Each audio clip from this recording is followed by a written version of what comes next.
special guest. We're excited to welcome in Chargers running back Austin Ekeler. Thanks for being here. You're doing so many cool things on and off the field. You were the founder of a new engagement app called, help me with this, Experience. Yes, exactly. And this is custom-tailored experiences that allow fans to interact with their favorite athletes and celebrities. Experience available on iPhone and Android at experience.net. Very cool. Skip, I know you have some questions. You wanted to jump right in. I don't have a question. I have a declaration for this man. I stand corrected. Okay. I want you to know that I'm already picking your team to win next year's AFC and be in this bowl. Kiss of death. Because you now have my ex-coordinator, Kellen Moore, who should still be my Cowboy coordinator, but got dumped in favor of Mike McCarthy calling plays, which is going to be a disaster. But that's just me. You got a guy who put Dak Prescott again and again and again into positions to win a lot of football games that unfortunately Dak wasn't able to close those deals. But the point is, congratulations. I don't know if you've had a brief chat with Kellen Moore or had a chance to meet him. He will help change your life. I don't think you're going to blow a 27-0 lead in a playoff game next year with some help from above. Never happens again ever, you know. We had a brief conversation a few days after he got hired. You know, obviously saw what he did with Dallas, and so we're excited to have him over and excited for the opportunity. He is really good at what he does, and he will put you in even better positions to do what you do so well. Absolutely. To piggyback off what Skip said, you get off to the great start in Jacksonville. It's your first playoff game in a while, and you guys are playing so well on the road. You get up 27-0. What's going through your mind when you're up 27-0, and as you feel the momentum start to shift, did you think you could get it back? Right. We're up 27-0. We're up there like, we're smacking these dudes, man. Let's go. Let's go. It's about to be a wrap. Right. You know, and you know we're going into halftime, right? Coming out of it, they got a touchdown there before the half, right? 7-27. We're good. We're gonna come out. We get the ball. Let's come out with some energy, right? We came out energetic, and then we had a couple bad plays, and it started. That was the first dominoes, right? Falling over. Right, and it was like, okay, like we still got some ground, we still got some time that we can hold on to, and for whatever reason, the dominoes just kept falling and getting bigger and bigger, and we couldn't hold them. We're like, we're looking around like what's going on, coming together, like, hey, like we got to step it up. You know how it is, you get on the sideline, and so for whatever reason, we weren't able to get that done, and it was just the whole landslide the other way, the second half, and something I've never been a part of, and hopefully never ever again. I'm looking at your stats. 13 touchdowns, tied for second amongst running backs, 915 yards, 17th, almost 4.5 yards per carry. Do you feel you can be a bell cow running back even with your size? Because you see a lot of teams, unless you got a Derrick Henry, they rely on multiple running backs. Do you feel you can be a bell cow running back with your size? So for me, I mean, it's been a climb, right? Where, you know, I came from this small school, right? You know, I had everything to prove, still kind of do to myself, right? Where it's like, let's see how far I can go.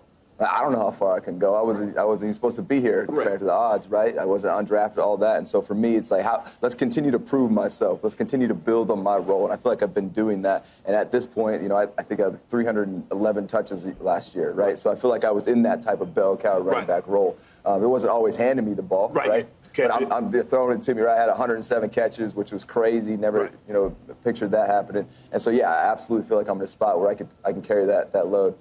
Let me ask you one more thing. Yes, sir. I'm looking at your guys, yourself and Keenan Allen and Mike Williams, Gerald Everett, your quarterback. Bro, why the up and down play offensively? You tell me why. You find that, and then guess what? We'll be playing in that game, you know. And so that's the chemistry. That's why we probably got rid of Joe, and then we bring in Kellen, right? We're trying to find that chemistry that helps, right? It's not that Joe was a bad coordinator. It's like just the mesh wasn't there, right? And so we had too much up and down, too much inconsistency, which in this league, right, is going to get you beat, as we saw. And so really, we're trying to find what meshes with us, right? As far as our style of offense, who we have, and you know, there's the switch up. You know, expectations sometimes are missed, right? People are playing better, playing worse, and so it's the shuffle. It's the shuffle every single year. But we got to find something that's consistent for us because we know who we have in our division. So every time I turn on a Charger game, you just pop off my screen because I don't see any human running with the football who runs any harder with the football or run after catch than you do. So as you point out, undrafted. You grew up in Colorado, right? You went to Western Colorado. Correct. Did you watch him play when he was at Denver Broncos? I didn't watch the NFL until like my junior year of college. Really? Really? Okay. Yeah. So you come from like literally nowhere. Yes. And nobody gives you much of a shot. And all of a sudden, you turn yourself into one of the best backs in football by simply playing harder than anybody else plays. That's how I see it. What burns inside to make you do that? Again, Shannon was a 7th-round pick, but this is even off the charts coming from nowhere like you did. And what I love is the same thing that burns inside me today is the same thing that was back when I was a rookie, when I had everything to prove. I was 6th string coming in, undrafted, right? I was the only rookie that year. And for me, it was like, this is an opportunity not only to set myself up, but to change my lifestyle for my family, for my future, for everything. And the direction that I was going wasn't necessarily that. It was going to be the longer route as far as where I was going with my education. And so I was like, this is something that is once in a lifetime. And I'm going to treat it like that. And so what I did, I dropped out of my last semester of college, and I'm like, I'm going all in.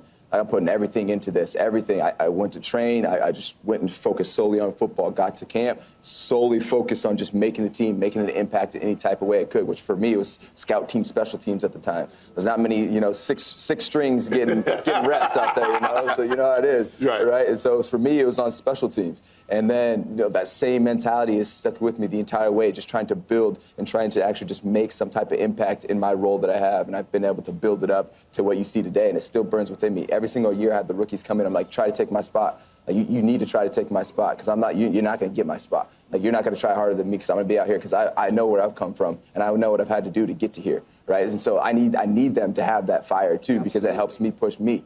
And then it's just that ecosystem that keeps you turning, keeps you burning, and just still inside of me. So when the leather touches your hands, what clicks inside you to make you run harder than other people run? Because it's not human to run as hard as you do, because it's going to hurt occasionally, right? And for me, this even goes back to when I was in special teams my rookie year. It was my favorite stat, actually. I led the NFL on tackles on punt my rookie year, because I was running like my life depended on it. Like, Austin, you have to go make this tackle. Your job was depending on it. You have to go. Like, it was my job, right? It was my job, but I made it more serious to me. It was like, let me elevate that and actually tap into my instincts of survival, right? And so when you tap into that, you get that superhuman strength where it's like, you got to get this done. And so tapping into that, and it's like, give me the ball, and I got to make something happen. Like, everyone depends on me, right? It's not just me, it's the organization, it's the fans, the fantasy, the fans in the stands, right? My family, all of that is depending on me doing something with this ball. And yet, Shannon, one last thing. So many players I've covered for 40, 50 years, I've routinely heard, the harder I play, the healthier I stay. And it's a weird, it's sort of counterintuitive, but it's true. Right. If you don't think about, I'm going to get hurt, if you don't try to protect, if you just go all in, all out, sometimes that's the safer way to play football. Does that make sense? Yeah, I get it. I mean, you got to fight force with force, right? And when you do that, you tend to neutralize things. You tend to protect yourself, right? You're reactive. You're on high alert, right? And especially for me, right? I call myself built with leverage, right? I'm only 5'8", and so for me, it's for running back, right? We got to protect our lower extremities, right? And so it's for me, I can protect my lower body, right? And I'm running hard, and I have good contact balance. So people nowadays have been learning they got to wrap me up, right? But before, early in my career, people were just trying to bounce off me, right? And it's like, nah, like I can squat the gym, I can do it all, right? And so for me, playing with that high instinct, playing with force, right? You got to be the hammer, right? And I mean, as a running back, that's exactly how we're trained. When I look at your team, early on this year when I made my predictions, early on I thought you guys could win the Super Bowl. I had you guys going to the Super Bowl. How much did injuries play a part in derailing your season? You look at Keenan Allen, missed a big portion. Mike Williams, Bosa, J.C. Jackson, your prize free agent. Rashawn Slater, your all-world left tackle, he missed a lot of time. How much did injuries play a part in you not fulfilling what you thought you guys could be? Man, because our injuries early on in our career or in our season were definitely a factor, but we were able to stay around where we got healthy at the end. So, if anything, maybe it helped with or maybe it was a detriment to our chemistry, to our consistency early on. Where, I had 100 catches. It's like, that's not great. Right. I want Herbert throwing the ball down the field, not checking it down to me 107 times. Right. And so it's like when things like that. Now we've been doing that so much where it's like, we're missing those opportunities for Herbert to get in a rhythm throwing these spots. Right. And so I think that could have hurt us, but we still have the talent. We still have the talent to actually get it done and make it run in the playoffs. But it was the inconsistency. So I would say that's probably where it hurt the most, as far as just being able to play a full season together with all of our guys. So your quarterback obviously is as gifted as any playing this game. How can he get better next year? Ooh, so for me, with Justin, he's a young player. I went from Phillip Rivers, right? He'd been playing for 17 years. It was out there like, this is his show. Like, he's telling receiver, hey, you got this. Hey, we're checking to this. These are the signals we're doing, right? Just runs the entire show. To a rookie that comes in and it's like, okay, well, he's got to learn all this stuff, right? He's got to learn how that, hey, we're all looking to him for the calls and things like that. So he's got to grow into that type of role. And so he's been growing. Like, I've been seeing him start to take control, start to get more comfortability and actually leading the offense as far as vocally, as far as taking control out of practice. And so really this is going into, I think, year 4 for him. And so that's where I think he needs to grow the most, as far as just, hey, we're looking to you. Like, you got to run us out here, like, because you might be younger than us, which he is, but it's like you're still the one hiking the ball, calling the plays in the right spot. And so that's why I think he is growing, but that's what takes time and experience to really get to that level. Because seriously, when you're up 27-0 at Jacksonville, just because of the position he plays, he has to say, I got you, I got this. I'm going to make the plays that will make this finish with us in charge, because you can only do so much. Mike Williams can do only so much. Keenan can only do so much. That young quarterback has to say, I got this. And he wasn't quite ready to have it for 4 quarters. And so, hey, that's what experience does for you. You know, it teaches you about yourself, right? And so then you got to grow from that. So I know he's looking forward to doing that, and we are with him. Hey, to conclude, I just want to say I appreciate what you stand for and the way you play football. I appreciate that. Thank you. Thank you. Thanks for stopping by, bro. Appreciate it. Thank you, guys. Austin Ekeler, ladies and gentlemen. Very much. Austin Ekeler, everybody. Thanks so much for joining us, Austin. It all kicks off Super Bowl Sunday at 1 p.m. Eastern on Fox. Thanks for watching, Undisputed fans. Subscribe here to get the very latest from Skip and Shannon. Plus, go watch a few segments from our other shows on FS1.